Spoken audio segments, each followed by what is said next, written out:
Hello বন্ধুরা, আমি আবার চলে এলাম নতুন ব্লগ নিয়ে। আর আমার পাশে আছে আমার মেয়ে। এই যে দেখো, ও কিন্তু ঘুমায়নি। নাটক ফার্স্ট নাটকে। তো যাই হোক, আজকে বিশ্বকর্মা পুজো, আজকে রান্না পুজো নিমন্ত্রণ আছে আমাদের। খাওয়া দাওয়া আছে, মানে পান্তা, জানো, যাদের বাড়িতে হয় তারা জানে। আর আমি তো পান্তা খেতে খুব ভালোবাসি, কারণ ঘুমাতে পারি অনেক, তাই জন্য। তাহলে চলো যাই বলতে আগে রেডি হই, তারপরে রেডি হয়ে এক্ষুনি আসছি। আমি এই রেডি হয়ে বসে আছি, দাঁড়াও একটু ব্রাইটটা বাড়িয়ে দিই ফোনে। আমি এই রেডি হয়ে আছি, বসেছিলাম রেডি হতে হতে হট করে শরীর খারাপ করছে, কারণ কালকে মাংস খাওয়া হয়েছে, পায়েস খাওয়া হয়েছে, যাবতীয় রান্না বান্না হয়েছিল, খেয়েছিলাম কালকে। আজকে কি বলবো, আমার খুব শরীর খারাপ, বুঝতে পারছো তোমরা, প্রচুর শরীর খারাপ আমার আজকে।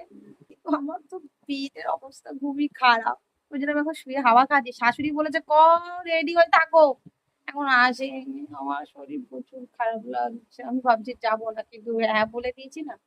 আমি একবার যদি মুখ থেকে হ্যাঁ বলি, আমি না বলতে পারি না। আর যে না বলি, সেখানে হ্যাঁ কেউ বলাতে পারবে না আমাকে। এটা সত্যি কথা।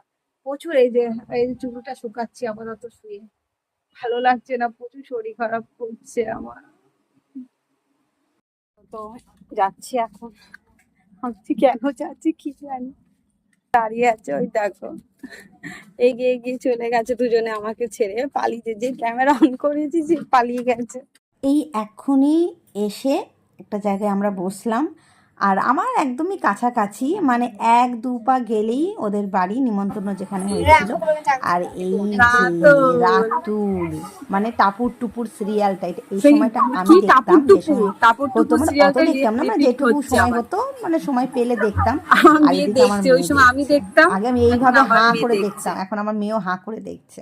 আর এই দেখো পান্তা, রান্না পুজোতে জানো যাদের বাড়িতে হয় তারা সবাই জানে। খাচ্ছি। এই আইসক্রিমটা কে খাওয়াচ্ছে? রীতা ডার্লিং খাওয়াচ্ছে, এনেছে রিঙ্কি দি। খাচ্ছি আমি টুস্কার, আর একটু এরকম লাগবে। আমি খাওয়ালাম সেটা বল। ও আমার জন্মদিন বলি আইসক্রিম খাইয়েছে, কি হয়েছে? না, ভালো লাগছে, ভালো লাগছে। এবার কর। এবার দেখো আমাদের, আমার জন্মদিন আমাকে একটা দিন খাওয়াচ্ছে। হ্যাঁ, তোমার জন্মদিন কবে? কবে খাওয়াচ্ছে? হয়ে গেছে, কাছে খাওয়াচ্ছে। ও হ্যাঁ, হ্যাঁ। কি বলছিস? সেটা আজকে খাওয়াচ্ছে আমাকে। কি করবো সেটাকে? রাত 8টার সময় বর বলল চলো শপিং করতে যাই। শপিং বলতে আমার নয়, মেয়েরও নয়, আমার আর মেয়ে শপিং হয়ে গেছে আগে। বর নিজের জন্য যে শপিং করতে যাচ্ছে, বরে কিন্তু শপিং হয়ে গেছে, আমি